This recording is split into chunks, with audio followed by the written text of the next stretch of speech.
नमस्कार, इन खबर में आपका स्वागत है। मैं विद्या शंकर तिवारी हूँ।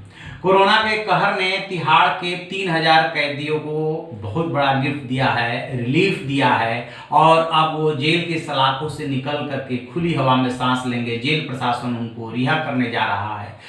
दरअसल इसके पीछे सुप्रीम कोर्ट में वो सुनवाई है, कारण मानी जा रही है, जिसमें उसने कहा था कि 7 साल से कम सजा वालों को चाहे वो यदि उनको सजा हो चुकी है तो उनको पेरोल पे, और यदि उनको सजा नहीं हुई है, विचाराधीन है, अंडर ट्रायल है, तो उनको जो है इंटरिम बेल पे रिहा किया जाए, क्योंकि बहुत ज़्यादा जेल में भीड़ भाड़ है। वैसे तो ये आदेश जो है सभी राज्यों के लिए है और सभी राज्यों को इस पर नोटिस भी जारी किया गया था, उनसे पूछा भी गया था कि आप क्या कर सकते हैं। इसमें सॉलिसिटर जनरल जो है पेश भी हुए थे, उन्होंने जवाब दिया था।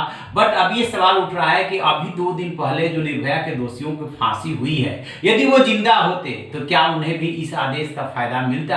क्योंकि उन्होंने ये सवाल उठाया था, उनके वकील ने ये सवाल उठाया था कि कोरोना का कहर चल रहा है, प्रकोप चल रहा है, लिहाजा अभी उन्हें फांसी न दी जाए और उनके फांसी में रिलीफ देने पे विचार किया जाए। इसके पहले जब वो सुप्रीम कोर्ट में गए थे तब उन्होंने प्रदूषण का हवाला दिया था कि आदमी प्रदूषण की वजह से तिल तिल मर रहा है, फिर ऐसे में फांसी देने की क्या जरूरत है। बट उसमें भी उनको रिलीफ नहीं मिल पाया और इस वाले मामले में भी उनको रिलीफ नहीं मिली थी। लेकिन निर्भया के दोषियों ने ही सबसे पहले कोरोना की बात उठाई थी कि उन्हें इसमें जो है रियायत दी जाए। सुप्रीम कोर्ट नहीं माना, हाई कोर्ट नहीं माना, ये बात अलग है। अब सवाल ये उठता है कि यदि उनको फांसी नहीं हुई होती तो जिस तरीके से कोरोना का कहर और प्रकोप चल रहा है, पूरे देश में एक तरह से आप कह सकते हैं कोहराम की स्थिति है, पूरी दुनिया में कोहराम की स्थिति है, तो क्या वो फांसी से बच जाते?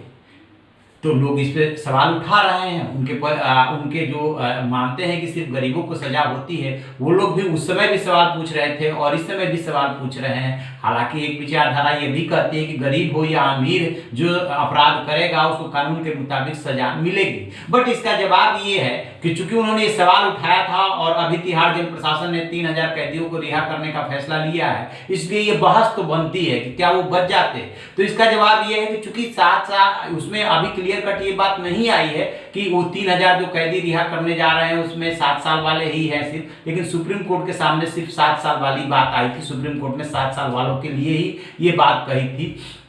तो चूंकि इन्हें फांसी की सजा हुई थी, जो कैपिटल पनिशमेंट हुआ था, इसलिए यदि वो जीवित भी होते तो बेशक कुछ दिनों के लिए शायद उनको रिलीफ मिल जाता या नहीं मिलता, ये तो कोर्ट पे डिपेंड करता। बट उनको इस कोरोना के कहर का लाभ इसलिए नहीं मिलता क्योंकि उनकी सजा जो थी वो 7 साल से ज्यादा वाली है और इसलिए उनको ये शायद इसका लाभ नहीं मिलता। लेकिन वो ये तो उनके जो इस बात के समर्थक है कि नहीं फांसी की सजा यानी कैपिटल पनिशमेंट नहीं होना चाहिए, वो ये तो महसूस करके रह ही जाएंगे कि इसका लाभ उनको भी मिलना चाहिए था, चाहे वो जिंदगी के कुछ दिन और मिलते बेशक उनको, लेकिन इतनी जल्दीबाजी में ऐसा नहीं होना चाहिए था। ये बात भी अपनी जगह पे सही है कि उनके पास जितने विकल्प थे सब उन्होंने आजमा लिए थे।